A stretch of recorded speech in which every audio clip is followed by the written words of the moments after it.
Channel ని like share subscribe చేయండి. యువ తారలందరికీ cricket summer camp, Champions Edge Cricket Academy, త్వరపడండి, పరిమిత సీట్లు అందుబాటులో ఉన్నాయి. తిరుమలేసుని సేవలో శ్రీమతి అన్నా కొణిదల. కుమారుడు మార్క్ శంకర్ పేరిట నిత్యాన్నదానానికి రూ. 17 లక్షల విరాళం.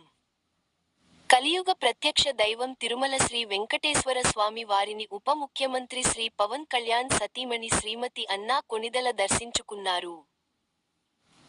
సోమవారం వేకువజామున వైకుంఠ క్యూ కాంప్లెక్స్ ద్వారా ఆలయంలోని ప్రవేశించి శ్రీవారి సుప్రభాత సేవలో పాల్గొన్నారు. దర్శన అనంతరం రంగనాయకుల మండపంలో శ్రీమతి అన్నా కొణిదలకి వేద పండితులు వేదాశీర్వచనం అందించి, శ్రీవారి తీర్థ ప్రసాదాలు అందజేశారు. అనంతరం స్వామివారి ఆలయం ఎదురుగా ఉన్న అఖిలాండం వద్ద హారతులు ఇచ్చారు. స్వామివారికి కొబ్బరికాయ కొట్టి మొక్కులు తీర్చుకున్నారు. స్వయంగా భక్తులకు అన్నప్రసాదం వడ్డించిన శ్రీమతి అన్నా కొణిదల. స్వామివారి దర్శనానంతరం ఉదయం 10 గంటల సమయంలో శ్రీమతి అన్నా కొణిదల మాతృశ్రీ తరిగొండ వెంగమాంబ నిత్యాన్నదాన సత్రాన్ని సందర్శించారు. కుమారుడు కొణిదల మార్క్ శంకర్ పేరిట రూ.